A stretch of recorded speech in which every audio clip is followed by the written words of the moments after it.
As always, this episode is brought to you by Punchline Nutrition. Go check out Neuro Boost. Dude, let's try to get that not so shiny so you can see it.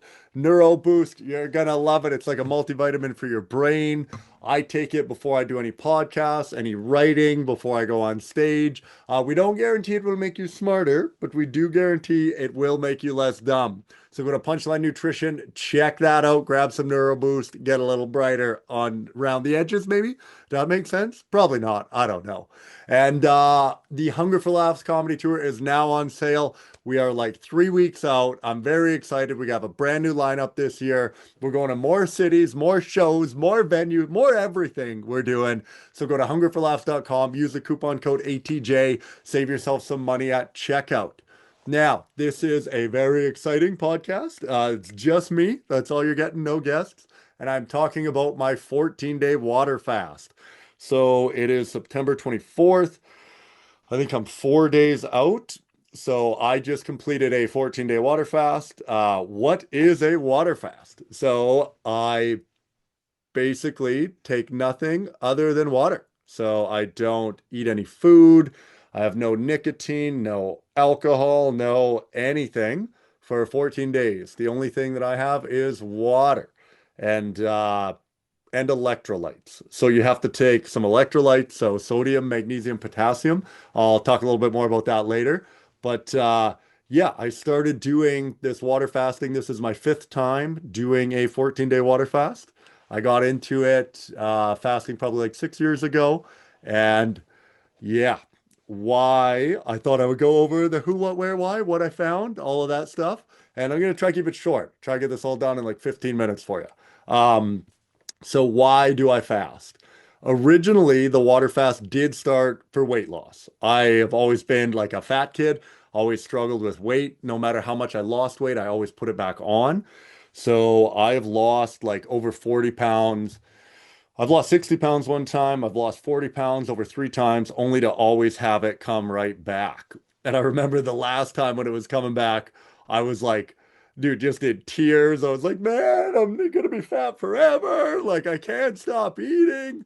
And then I always picture the answer is always education. It's just like, hey, well, you don't know enough, so learn more about weight loss and weight gain and figure it out. So I got a book called The Obesity Code by Jason Fung, and he talked a lot about our bodies having a body set weight. So he would say you have a body set weight that is set in your hypothalamus, which I don't know what that means. I'm just regurgitating information.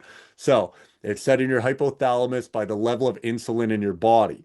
Now, the level of insulin in your body is dictated by your insulin resistance, which is mostly hereditary. So, and then also dependent upon what you eat.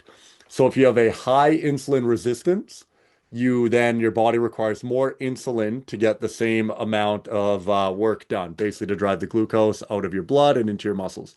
So when you have a high insulin resistance, it takes more insulin. Your brain reads that and goes, hey, we got to gain weight. And apparently, like bodybuilders will just inject insulin to put on size. So, how do you get your insulin resistance down? You develop insulin resistance by having a high level of insulin over a long period of time. So, it's just the inverse. You have to have a really low level for a long period of time. So, that's where fasting comes in. So, he talks about you can actually lower your body set weight by doing these extended fasts. And that's how it started for me. I was like, okay, I'll do a day and I'll see how that feels. And then that went well. It was good. Then I wanted to try like a weekend. I did that, did 5 days. And then in one big swing, went for 14. I think it was like me and my buddy Efthymios were naturally going to go for 10. And then we're like, let's do a little more. And I got so close I was like, well, let's just do 14, just 2 weeks. That sounds good. And I did that. And I've been doing it every year since. And originally, though, I was still chewing gum on the fast. And what else did I have? I would have caffeine in the morning. So I'd have like a shot of coffee in the morning, just espresso, and tea at night. And then over the years, I removed all of that. So now it's just water, no gum, no tea, no coffee, no nothing. And yeah, that was the original plan. That was weight loss. And then actually, before I did the 14-day fast, I read another book called Lifespan by David Sinclair. And that talked a lot about fasting and autophagy. So autophagy is basically, I guess, your body going around cleaning out your cells. So you have what are called sirtuins and NAD. Again, regurgitating information, don't know anything about this. So your sirtuins are like the workers of the cells, and then the NAD is like the supervisors. So it tells it what to do. Now, apparently, you have an enzyme called mTOR, and depending on what state that is in, either your body is replicating or repairing. So when mTOR is one way, it's like when you have lots, it's like build more. So think of a city that's doing really well. You're like expand, expand, expand, expand. And we're just making new cells, new cells, new cells. Or in times of like, deficit or things aren't going well, then it's like, hey, let's not build anything new. Let's just repair what we got. And so that's when the sirtuins then switch from building new stuff to going around and cleaning out the old stuff. Now, what do they do? The problem is we're never doing the new stuff because we're like eating from the moment we get up till the time we go to bed, and we're always in excess. So then we don't ever clean out these cells. And then you get what are called senescent cells because the cells are supposed to they're supposed to commit a program suicide, but then some of them are missing a protein. So then what they do is they don't kill themselves and they stick around, and then they become they cause inflammation in all the cells around them. And then having those big pockets of dead cells is where disease can set in. So apparently that's why you get sick when you're older, because of these buildup of senescent cells. That's a tough one for a lispy guy, hey? Senescent cells. Keep it together, whammy. Now, what ends up happening when you go into autophagy? So if you do an extended period of fasting, that mTOR either gets inhibited or I forget, I don't know what state it goes to, but you start cleaning that stuff out. And then your body goes around and cleans it all out and gets it out of there. So after reading about the weight loss and then reading about the autophagy, that was like, I'm like, okay, this seems highly beneficial to do. Let's try it out. And if I didn't have this information, I would think I'm dying. There's no way that I would get through a 14-day fast because I would be like, man, I am literally dying. I shouldn't be doing this. But when you're able to reframe it as healthy, then it makes it a lot easier to do. That's kind of like you always heard Sam Harris talk about working out. You know, like when you wake up the next day after a good workout and you're like really sore, your muscles are sore, it feels good. But he's like, if you didn't work out and you woke up the next day and your muscles were like that, you would be in a panic. You'd be like, what is going on? I am dying. So, depending on our mental framing of something, it seems like we're able to achieve a lot more, or, the pain doesn't matter as much. Now, the other thing, those were like the two main reasons. So it was like weight loss and then the autophagy. But what became the biggest thing now and the biggest driver, honestly, is the self-esteem. Like, I find it's more of like a spiritual self-esteem thing more than anything that I get out of it now. That is the greatest benefit by far. So I find at the end of 14 days, because like I struggle with addiction my whole life. Like I want to do everything that's bad all the time. I'm like, I want to drink, I want to do drugs, I want to have sex, I want to eat fast food, I want to party. Like everything I want to do is unhealthy all the time. So when I go and do the fast, you shed away all of that. Everything is gone and it's just you sitting with yourself. And then you really have to go inside yourself and figure out like, well, what is this? Like, what am I trying to fill? What are the voids? What's going on? Why am I chasing these cheap dopamine sources? And I don't know, you come to like a clearer understanding of yourself, I find when I do it. And all of that stuff goes away. Like I come out of it and I go, dude, you just went 14 days without food. What else are you capable of? Like you could do, whatever you set your mind to, you're going to be able to achieve. Just focus, work hard, and you'll get it done. So I come out of the fast every year like supercharged. I feel like, Captain America, ready to do this all day, baby, and take on the world. So it's very exciting in that sense. I find it very empowering. My self-esteem is high. Spiritually, I spend a lot of time talking to God out there, and it really, yeah, I think that is by far the greatest thing that I get out of it. Now, so that's my what and my why. Now I'll just figure we're almost at 15 minutes. I was trying to keep this short. We'll just run through. I'll tell you about the 14 days and then kind of like some of the results. And yeah, so I find in the fast, days 1 to 3 are the hardest. So day one is incredibly hard because after doing 24 hours, you're like, dude, I'm not going to be able to do this 14 more times. That first one was so hard. I can't, there's no way. Um, but what ends up happening is it does get easier. Like after day 3, your body is in full ketosis. So now your body is just cooking fat and you actually feel a lot more energized. You're not as hungry, like the hunger pains kind of go away. You're not as fatigued. Like the first 3 days, I am so tired. Like I lay in bed almost the whole time, other than I get up and do some walks. Like I'll do a couple walks a day, some stretching. But other than that, like I am not doing much. And my brain is really cloudy and it's really hard to focus. Um, but after day 3, once you get past that, I find day 3 to 10, that's like your prime zone. You're locked in, things are feeling good. Day 5 seems to be around a peak. Like I remember waking up day 5, actually feeling very energized, very excited. Um, that that was good. I was able to do some work. I was able to walk and not feel tired the entire time. However, you do still get tired if you try to do any heavy exercise. Like if you try and run or do anything that exerts yourself, you gas out pretty quick. You can tell your muscles don't have the fuel that they need for those like short bursts of energy. Uh, Day 10 to 14, again, gets very hard.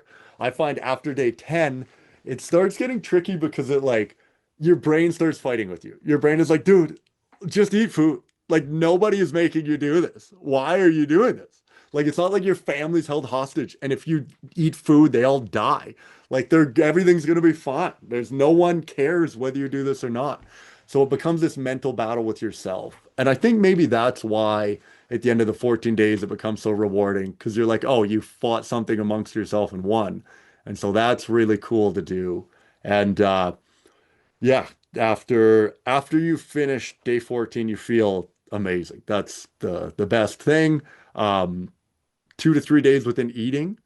Oh man, like once you reintroduce food, it is like rocket fuel. It's probably similar to like being sober and then you take a shot and you're like, whoa, let's go. Like that's what food is now doing for your body because you've had no food. So you just like, don't eat a Snickers. Don't do that, maybe no sugar.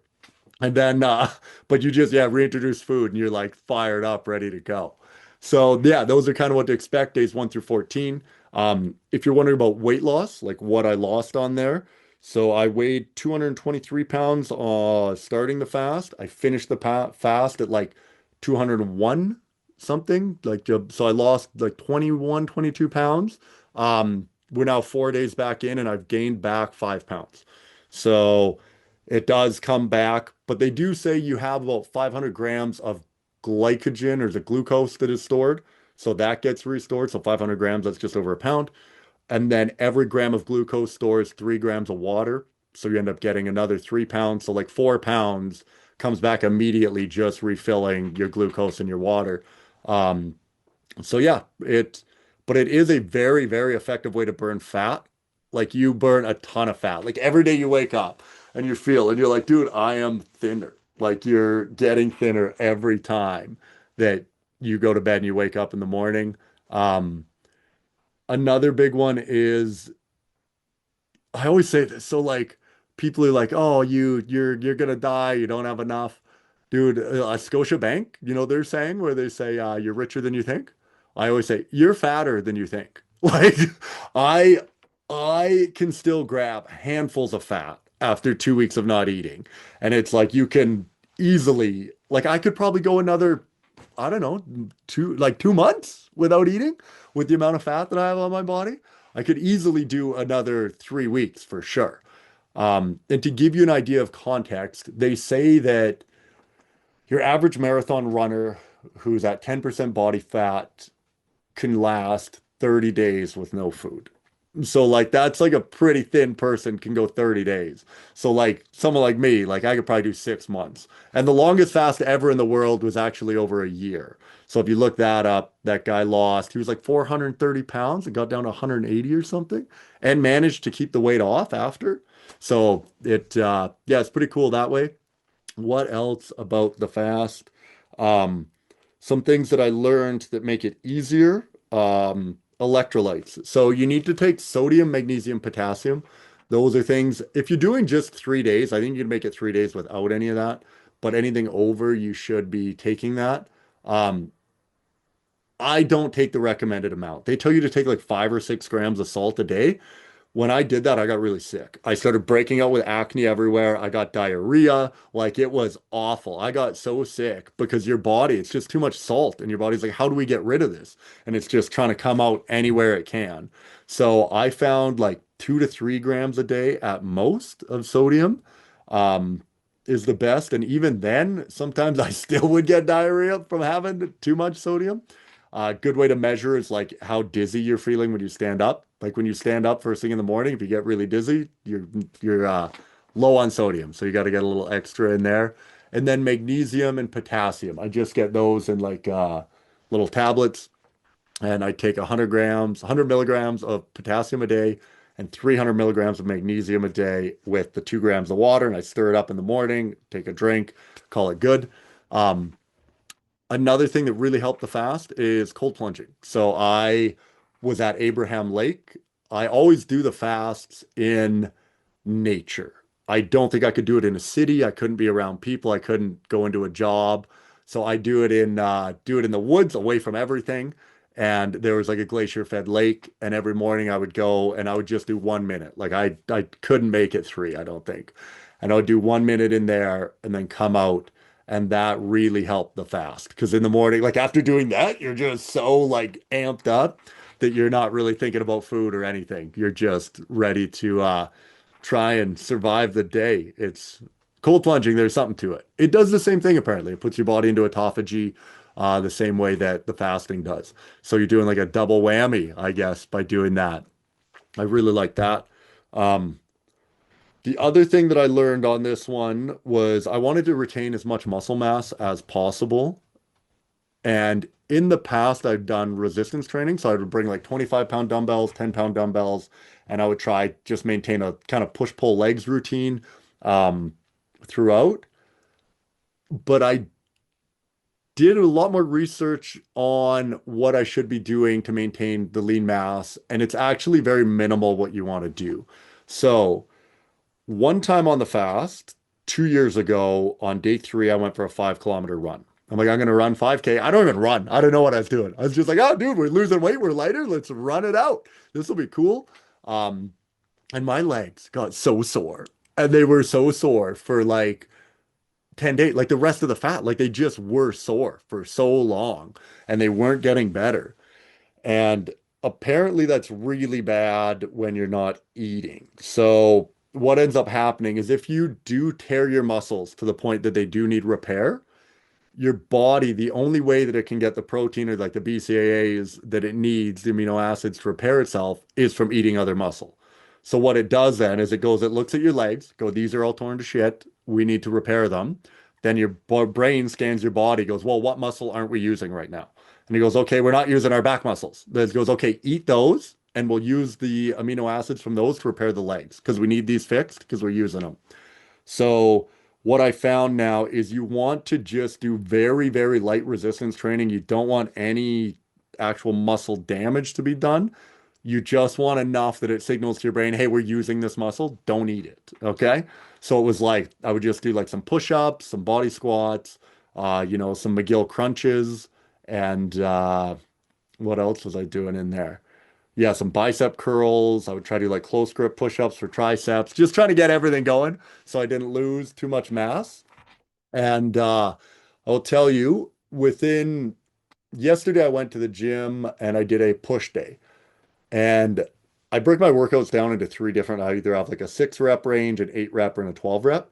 I was like, do the 12 rep because that's the lightest weight, and then we'll just do that and see how we go. And I hit all of my numbers pre-fast already. So it's like I lost 20 pounds and I don't think I lost any strength. Like either I was doing some dog shit workouts before the fast, and that's why those 12 rep ranges are like that, or I gained strength or didn't lose any over the fast. So I think if your body's so efficient at burning fat. Like I think it'll just burn the fat before it burns the muscle. Like I really believe that. I don't think I've lost any strength in my fast of the weight loss. So anyway, that's now 23 minutes in. We're a little over time. But yeah, thank you guys for listening. If you have any questions, just send me a tweet at Alex Tells Jokes. Please tell your friends about the Hunger for Laughs comedy tour. I literally starved to try and raise awareness for that thing, and it is the best. It's my favorite time of year every year. It's like pre-Christmas. Get to come around, see all you guys. We're on our 6th anniversary now, and yeah, partial proceeds from every event go to raise money for local charities. We've raised over $50,000 so far. When I say we, I mean you guys, because it's you guys doing it, and I'm just very lucky to get to be the facilitator. So anyway, I love you guys. Take care, and I will talk to you later.